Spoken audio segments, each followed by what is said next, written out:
We're just at Dalston Market, or what's known as Ridley Road Market, which is a very famous and well-known market here in the London Borough of Hackney.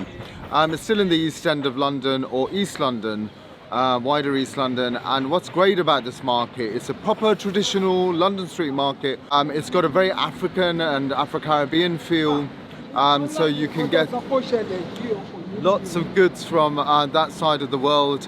And it's a meeting point for a lot of the communities, and unfortunately it's also under threat due to land speculation. And what you have next door behind me is a shopping mall as well. So the two can survive side by side. One doesn't have to displace the other. So when you look at local retail hierarchies, you realize markets are often under threat, and this one has had a lot of coverage and a lot of publicity because local people want to keep it and save it, whereas there's a lot of pressure to also remove it or change it significantly. So today we're going to have a walk around and see what's great about this market. I like the market because it's like sort of good fabrics, like good food. You come down when you're hungry to get coffee, and it's like walk down, enjoy the weather, and it's got everything. Like I bought a watch from here one time, so it's good prices as well. Yeah. And it's just easy for me to come down and do my little shopping. Yeah. Yeah. And do you live locally? And yes, I live locally, yeah. Is it? Yes. The market is very important. Yeah, because you can come and you get your little stuff, what you needed. And for social, for different communities, they come to buy different things. They learn from one another as well. Yes, we learn from one another, yes. Here and we learn to communicate. Yeah. All right, thank you so much. Over the years, local authorities and decision makers have tried to bring in the larger brands, like you'll see a McDonald's even here, but the sign has faded and it's pushed off out of here.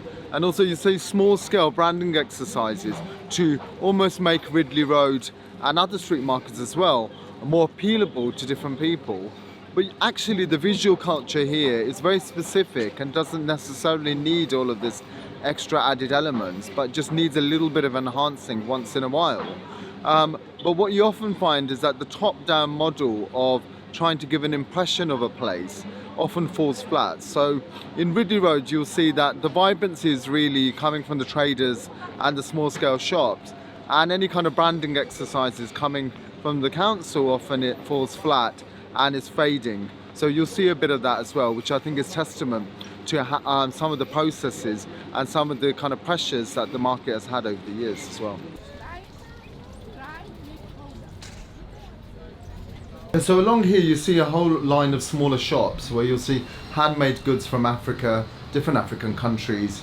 You'll find homemade utensils, and these are linked to their countries of origin really. So people come here and they can share each other's culture and each other's knowledge on how to cook with different ingredients as well. So, and people can pick up different ideas. So it really is a dynamic place and a creative place for people as well.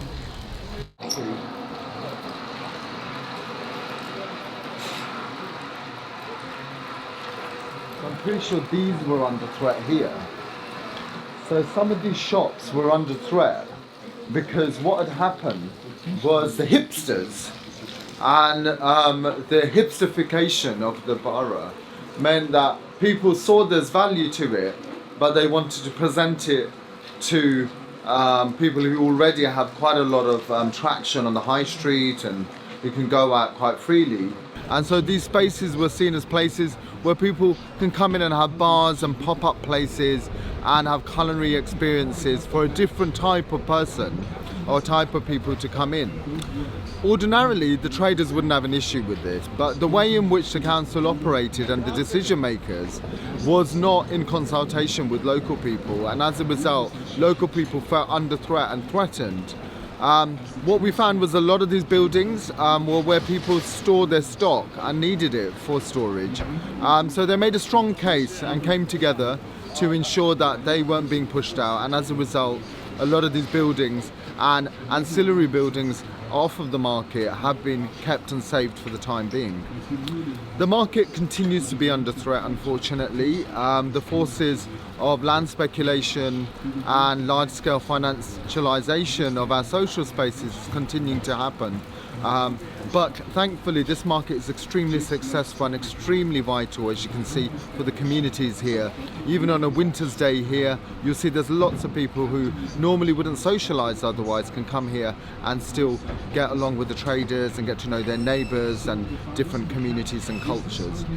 Ridley Road Market, like I said, is a specialist draw for Afro-Caribbean, African communities, but also Asians and other groups as well, working class Cockney communities as well.